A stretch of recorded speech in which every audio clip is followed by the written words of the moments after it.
Good morning student. आज के बेंगली लैंग्वेजे আমাদের ক্লাস শুরু হবে। বেঙ্গলি ল্যাঙ্গুয়েজে হাফিয়ালি এক্সামের ক্ষেত্রে তোমাদের চ্যাপ্টার শুরু হচ্ছে চ্যাপ্টার নাম্বার 4 থেকে। চ্যাপ্টার নাম্বার 4 আজকে যেটা শুরু করবো আমরা। তো চ্যাপ্টার নাম্বার 4 কি আছে? চ্যাপ্টার নাম্বার 4 চ্যাপ্টারের নাম আমাদের কি? পদের শ্রেণী। পদের শ্রেণী। তো প্রথমে আমাদের জানতে হবে যে পদ কি বা পদ কাকে বলে। তারপরে আমরা জানবো যে পদ একটি বাক্যে কতগুলি পদ থাকতে পারে, আর একদম শেষে আমরা চলে যাবো একদম পদের শ্রেণী। চলো একটা একটা টপিক নিয়ে আমরা আলোচনা করি। প্রথমেই জানতে হবে পদ কি বা পদ কাকে বলে। দেখো, আমরা এই যে মনের ভাব, নিজেদের মনের ভাব প্রকাশ করছি, নিজেদের মনের ভাব প্রকাশ করছি কীভাবে না, অর্থপূর্ণ কতগুলি শব্দ দিয়ে আমরা নিজেদের মনের ভাব প্রকাশ করছি। অর্থপূর্ণ কতগুলি শব্দ দিয়ে যখন আমরা একটি, দুটি, তিনটি, পাঁচটি, ছটি দিয়ে আমরা আমাদের মনের ভাব প্রকাশ করছি। তো এই যে মনের ভাব প্রকাশ করলাম, তো কিসের দ্বারা? না বাক্যের দ্বারা। তাহলে বাক্য কি হলো? না অর্থপূর্ণ। বাক্য কীভাবে হচ্ছে? অর্থপূর্ণ কতগুলি শব্দ নিয়ে বাক্য হচ্ছে। তাহলে এই যে মনের ভাবটা প্রকাশ করলাম, প্রথমে কী করলাম? না অর্থপূর্ণ কতগুলো শব্দকে একটা বাক্যের আকারে প্রকাশ করলাম। বাক্যের আকারে সাজিয়ে নিয়ে নিজেদের মনের ভাবকে প্রকাশ করলাম। তবেই তো মনের ভাবটা প্রকাশ করা হয়। তোমরা তো এর আগে আশা করি জেনেছো বাক্য কী, শব্দ কী, বর্ণের ব্যাপার না। কতগুলি বর্ণ নিয়ে যেমন শব্দ তৈরি হচ্ছে, সেরকম কতগুলি শব্দ নিয়ে বাক্য গঠিত হচ্ছে। এই যে বাক্য, এই বাক্যের দ্বারা আমরা মনের ভাব প্রকাশ করি। তো বাক্য কিভাবে গঠিত হয়? না বাক্য সাধারণত গঠিত হয় পদ দিয়ে। তাহলে এইবার আমরা চলে এলাম কোথায়? না পদের মধ্যে। তাহলে বাক্য গঠিত হয় পদ দিয়ে। শব্দের সঙ্গে বিভক্তি যুক্ত হলে পদ তৈরি হয়। তাহলে এই যে একটা বললাম শব্দ, কতগুলি শব্দের বাক্য তৈরি হয়। তো শব্দের সঙ্গে কী করতে হবে? না শব্দের সঙ্গে বিভক্তি যুক্ত করতে হবে। শব্দের সঙ্গে বিভক্তি যুক্ত হলে তবে সেটা পদে পরিণত হয়। তাহলে পদের সংজ্ঞাটা কী দাঁড়ালো? না একটি বাক্যের মধ্যে অর্থপূর্ণ বিভক্তিযুক্ত প্রতিটি শব্দকে পদ বলে। দেখো, এতক্ষণ আমরা কি জানতাম? না কতগুলি শব্দকে সাজিয়ে বাক্য গঠিত হয় এবং আমরা মনের ভাব প্রকাশ করতে পারি। কিন্তু বাক্য যে গঠিত হয় তার জন্য পদের প্রয়োজন। আর শব্দ কখন পদে পরিণত হবে? না শব্দ যখন বিভক্তির সঙ্গে যুক্ত হবে তখন সেটা পদে পরিণত হবে। তাহলে পদের ডেফিনেশনটা কী দাঁড়ালো আমাদের? না একটি বাক্যের মধ্যে অর্থপূর্ণ ও বিভক্তিযুক্ত শব্দকে পদ বলে। একটি বাক্যের মধ্যে অর্থপূর্ণ বিভক্তিযুক্ত প্রতিটি শব্দকে পদ বলে। হলো? তাহলে পদ কি কিভাবে হচ্ছে আশা করি এর আগের চ্যাপ্টারে তোমরা হয়তো পড়েছো। তো আগে যেমন আমরা পড়েছিলাম যে শব্দ, পদ ও বাক্য, এর আগের অধ্যায়। তো শব্দ থেকে কীভাবে পদে পরিণত করা হয় এগুলো সবই তোমাদের জানা আছে। বিভক্তি কী কোনগুলো সেগুলোই তোমাদের জানা আছে। তাহলে আর কোনো অসুবিধাই রইল না পদের ডেফিনেশনটা বোঝার ক্ষেত্রে। এইবার প্রশ্ন কি? না একটি বাক্যে কতগুলি পদ থাকতে পারে? একটি বাক্যে কিন্তু অজস্র পদ থাকতে পারে। একটি, দুটি, তিনটি, পাঁচটি, ছটি পদও থাকতে পারে। এর কোনো বাধ্যবাধকতা নেই।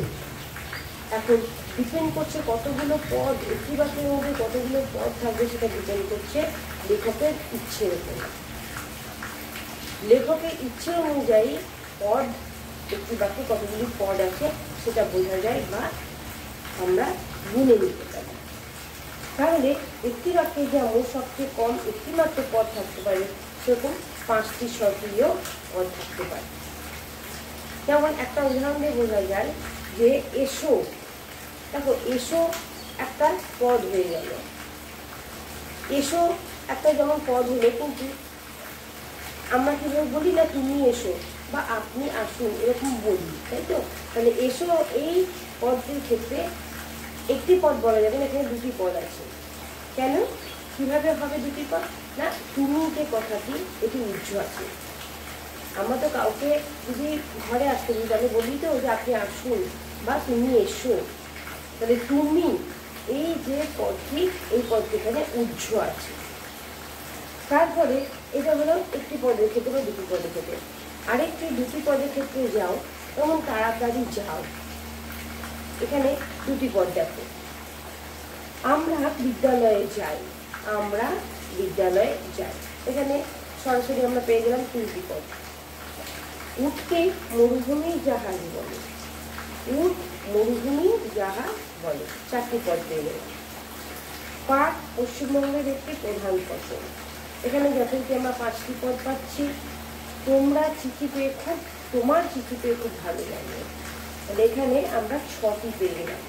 তাহলে বুঝতেই পারছো যে একটি বাক্যে যেমন একটি পদও থাকতে পারে, দুটি পদও থাকতে পারে, সেরকম 5 থেকে 6টি পদও থাকতে পারে। আর প্রথমে এই যে আমি উদাহরণটা দিলাম যে এসো, যেটা আমি তোমাদের অলরেডি বলেই দিলাম যে এখানে তুমি কথাটি উজ্জ্ব রয়েছে, তাহলে সেক্ষেত্রে আমরা এখানে দুটি পদ কিন্তু পেয়ে গেলাম। তাহলে বাক্য দুটিতে পদের সংখ্যা প্রকৃতপক্ষে আমরা বলতে পারি দুটি। তাহলে এই হয়ে গেল যে একটি বাক্যে কতগুলি পদ থাকতে পারে আর পদ কি বা পদ থাকতে পারে। এখানে পর্যন্ত আমাদের আলোচনা কমপ্লিট হয়ে গেল। এইবার আমরা চলে যাবো যে পদের শ্রেণী বিভাগে। ঠিক আছে,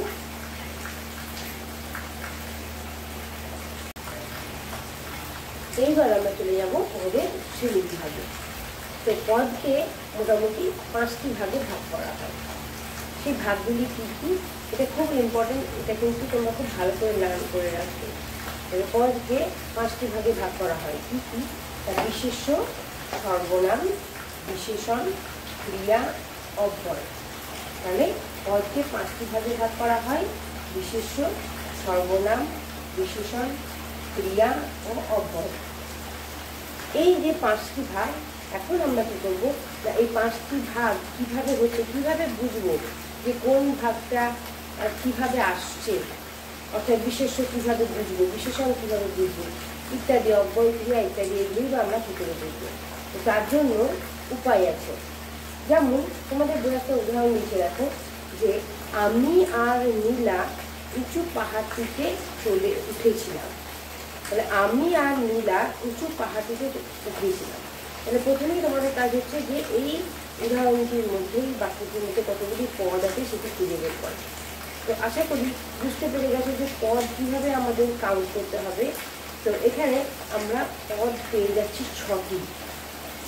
যেমন গুনতে থাকো, তাহলে আমি আর এই দুটো হয়ে গেল, নীলা 3 নম্বর, উঁচু 4 নম্বর, পাহাড়টিতে 5 নম্বর, উঠেছিলাম 7 নম্বর, 6 নম্বর। তাহলে 6টি পদ পেয়ে গেলাম, 6টি পদের নামও আমরা পেয়ে গেলাম। এইবার দেখো যে এরা কিন্তু সকলেই পদ, কিন্তু একই শ্রেণীর পদ নয়, এক একটি পদ এক এক ধরনের। যেমন আমি একটি পদ, আর একটি পদ, নীলা একটি পদ, উঁচু একটি পদ, পাহাড়টিতে একটি পদ, উঠেছিলাম একটি পদ। বিভিন্ন পদ এখানে রয়েছে। একটি পদের সঙ্গে একটি পদের সম্পর্ক আছে, কিন্তু সব পদই কিন্তু একই রকমের নয়, এক একটি পদ এক এক ধরনের। তাহলে এইবার আমরা কি জানবো না কোন পদটি কী ধরনের, কোন পদটি কী পদ, এই উদাহরণ থেকে আমরা বুঝে যাব। প্রথমেই যেমন যেটা আছে যে আমি অর্থাৎ কোনো ব্যক্তির নামের কথা এখানে বোঝাচ্ছে। আমি কখন বসে না কোনো ব্যক্তির নামের বদলে যখন বসে, তাই তো? আমি পাহাড়ে গিয়েছিলাম, বা আমি স্কুলে যাব, আমি স্কুল থেকে ফিরে এলাম। তাহলে এই যে আমি কে, তা নিশ্চয়ই একজন ব্যক্তি, তার একটি নাম আছে। তাহলে আমির পরিবর্তে কোনো বক্তার নামের পরিবর্তে যখন আমি বসে তখন সেটা হয়ে যায় সর্বনাম। এটা মনে রাখবে যে কোনো ব্যক্তি নামের পরিবর্তে যখন আমি পদটি বসে তখনই হয়ে যায় কি না সর্বনাম পদ। সর্বনামটা আমি আগেই কেন দিয়ে দিলাম না, প্রথমে তোমাদের শুরু হচ্ছে আমি, আমি আর। এরপরে দেখো আর, আমাদের উদাহরণ অনুযায়ী আমরা যাব। আমি হয়ে গেলে এবার আর। আর আছে কি? আর হলো যে আমি এবং নীলা। তাহলে আমি আর নীলা, আর এখানে কিভাবে ব্যবহৃত হয়েছে, কি জন্য ব্যবহার হয়েছে? আমি আর নীলা। তাহলে আমি এবং নীলা, তাই তো? আমি এবং নীলা এই দুটি পদকে সংযুক্ত করেছে। কে সংযুক্ত করেছে? অব্যয় পদ। তাহলে এই ধরনের সংযোগকারী পদকে আমরা কি বলবো? অব্যয় পদ। আমি আর নীলা, আর অর্থাৎ এবং। তাহলে এই যে আমি আর নীলা এই দুটোর মধ্যে একটা এবং বসছে বা আর বসছে। এই আর এবং পদটি সংযুক্ত করেছে কাকে? আমি আর নীলাকে। আমি আর নীলাকে সংযুক্ত করব। তাহলে এই ধরনের পদকে আমরা কি বলবো? সংযুক্তকারী পদ, অর্থাৎ অব্যয় পদ। এরপরে চলে যাও নীলা। আমি আর নীলা হয়ে গেল। এবার নীলা চলে যাব। যেমন দেখো যে নীলা, নীলা পদটি দিয়ে কি বোঝাচ্ছে? একজনের নাম। একজনের নাম অর্থাৎ কি? একটি মেয়ের নাম। আবার তারপরে আছে দেখো পাহাড়টিতে উঠেছিলাম। পাহাড়টিতে পদটি দিয়ে কি বোঝাচ্ছে? একটি বস্তুর নাম। তাহলে আমি হয়ে গেল, আর হয়ে গেল নীলা। নীলার দ্বারা একটি মেয়ের নাম বোঝাচ্ছে। পাহাড়টির দ্বারা একটি বস্তুর দ্বারা বা জায়গার নাম বোঝাচ্ছে। এই ধরনের পদকে বলা হয় বিশেষ্য পদ। অর্থাৎ বস্তু, জায়গা, ব্যক্তি এই ধরনের নাম যখন আমরা কোনো পদের দ্বারা পাবো, তখন সেটা আমরা চোখ বন্ধ করে একদম বলে দেবো কি? না বিশেষ্য পদ। তারপরে আছে পাহাড়টির, তার আগে একটা শব্দ আছে, পদ আগে, সেটা হচ্ছে উঁচু। পদটির দ্বারা, উঁচু পদটির দ্বারা পাহাড়টির একটি বৈশিষ্ট্য বোঝাচ্ছে। এই ধরনের পদকে বলা হয় বিশেষণ পদ। উঁচু অর্থাৎ পাহাড়টি কেমন ছিল? উঁচু না নিচু? তাহলে এখানে আমরা উঁচু পদটি পেয়েছি। তাহলে উঁচু পদটির দ্বারা কি বোঝাচ্ছে? না পাহাড়টির বৈশিষ্ট্য, অর্থাৎ পাহাড়টি কি ধরনের ছিল? উঁচু ছিল না নিচু ছিল, না একদমই উঁচু নিচুর মধ্যে ছিল, না মাঝারি ছিল? তাহলে এই যে উঁচু পদটির দ্বারা আমরা কি বুঝছি? না পাহাড়টির বৈশিষ্ট্য, কি ধরনের পাহাড়টি ছিল। তাহলে যখনই এই ধরনের বৈশিষ্ট্য আমরা কোনো পদের দ্বারা পাবো, তখন সেটাকে আমরা বলবো কি? না বিশেষণ পদ। এইবার দেখো উঠেছিলাম। তাহলে এই যে উঠেছিলাম তো একটা কাজ। উঠেছিলাম, ঘুরছিলাম, খেয়েছিলাম, পড়ছিলাম, এগুলো কি? এগুলো অ্যাকচুয়ালি একটা কাজ। তাহলে যে পদের দ্বারা কোনো কাজ বোঝাবে, তখন আমরা সেটাকে বলবো কি? না ক্রিয়া। যে পদের দ্বারা কোনো কাজ বোঝাবে, উঠেছিলাম একটা কাজ, অর্থাৎ উঠেছিল, পাহাড়ে উঠেছিল, এটা তো একটা কাজের মধ্যেই পড়ছে। তাহলে ওঠা একটা কাজ যেহেতু, সেজন্য এই যে উঠেছিলাম এই পদটিকে আমরা কি ধরে নেব? না ক্রিয়া। তাহলে আমাদের কমপ্লিট হয়ে গেল বিশেষ্য, বিশেষণ, সর্বনাম, ক্রিয়া এবং অব্যয় পদ। তাহলে পদ 5 ধরনের: বিশেষ্য, সর্বনাম, বিশেষণ, ক্রিয়া, অব্যয়। আশা করি তোমাদের এই যে 5টি পদ যেটা আলোচনা করলাম সেটা বোঝা গেল। আর পদগুলি বিভিন্ন ধরনের হলেও দেখো একে অপরের সঙ্গে, যেমন যে উদাহরণটা আমি দিলাম, আমি আর নীলা উঁচু পাহাড়টিতে উঠেছিলাম, এখানে 5টি পদ থাকতে গেলেও আর পদগুলি বিভিন্ন ধরনের হলেও দেখো একটি পদের সঙ্গে আরেকটি পদের খুব সুন্দর সম্পর্ক আছে। কিন্তু এই সম্পর্কটার জন্যই আমাদের বুঝতেও সুবিধে হচ্ছে। যদি এরকমভাবে না থাকতো, যদি এলোমেলো ভাবে থাকতো, তাহলে সেটা তো সুন্দর হতোই না, কিছুটাই বোঝা যেত না, আর আমরা খুঁজে বের করতেও পারতাম না যে কোনটি কি পদ, তাই না? আর সবাই পাশাপাশি বসে যেন একটা মনের ভাব প্রকাশ করছে। এত সুন্দরভাবে শব্দগুলো, পদগুলো সাজানো হয়েছে বাক্যটির মধ্যে, বোঝা যাচ্ছে যেন যে একে অপরের সঙ্গে সুন্দরভাবে সম্পর্কটা গড়েই তুলেছে আর মনের ভাবও প্রকাশ করছে। তাহলে পদগুলির মধ্যে পারস্পরিক সম্পর্ক খুবই গুরুত্বপূর্ণ থাকা দরকার, কারণ এই সম্পর্ক যদি না থাকে তাহলে মনের ভাবটা সঠিকভাবে প্রকাশ করা যায় না, আর বাক্য গঠিত হবে না। তাহলে পদ থাকলেই হলো না, পদগুলোকে সুন্দরভাবে একটি বাক্যের মধ্যে সাজাতে হবে, তবেই সেটা সুন্দর হবে এবং মনের ভাব প্রকাশ হবে। আর তখনই বোঝা যাবে যে হ্যাঁ এটি একটি বাক্য। আর একটা যেটা জিনিস আমাদের জানা আছে যে একটি বাক্যের পদগুলির মধ্যে পারস্পরিক সম্পর্ককে বলা হয় অন্বয়। এটা তোমরা একটা ব্যাখ্যা করে নিতে পারো যে অন্বয় কাকে বলে। একটি পদের মধ্যে এই যে পারস্পরিক যে সম্পর্কের কথা বললাম, একটা পদের সঙ্গে আর একটা পদের যে সুন্দর যে সম্পর্ক তৈরি হয়েছে এই উদাহরণটির ক্ষেত্রে, এইকেই বলা হয় কি না অন্বয়। অন্বয় ছাড়া বাক্য গঠিত হতে পারে না। সেটা তো ঠিকই, অন্যয় ছাড়া বাক্য গঠিত হতে পারে না, কেননা এই সম্পর্কটা থাকবে তবেই না মনের ভাব প্রকাশ হবে, তবেই না বাক্যটাকে বলা যাবে যে হ্যাঁ এটি একটি সুন্দর বাক্য। তাহলে এই হয়ে গেল আমাদের আলোচনা। তোমরা প্রথম পাতাতেও চলে যেতে পারো, অর্থাৎ 47 নম্বর পাতাতেও চলে যেতে পারো। সেখানে একটা ব্র্যাকেট করে নাও, একটি বাক্যের মধ্যে অর্থপূর্ণ ও বিভক্তিযুক্ত প্রতিটি শব্দকে পদ বলে। এখানে একটা ব্র্যাকেট করে নাও, তাহলে পদ কাকে বলে একটা প্রশ্ন হতে পারে, পদ কয় ধরনের, কি কি সেটাও একটা প্রশ্ন হতে পারে, একটি বাক্যে কতগুলি পদ থাকতে পারে এটাও একটা প্রশ্ন। তারপরে তো যে পদগুলি নিয়ে আমি আলোচনা করলাম, বিশেষ্য, সর্বনাম, বিশেষণ, ক্রিয়া, অপর, এগুলো কীভাবে কী পড়ছি আমরা সেটাও আমরা বুঝে গেলাম। অর্থাৎ এই যে উদাহরণটা দিয়েছে বাক্যের যে এই উদাহরণটা, এই উদাহরণের বাইরেও তোমরা কোনো উদাহরণ বের করে নিয়েও নিজেদের মতো করে বুঝতে পারো।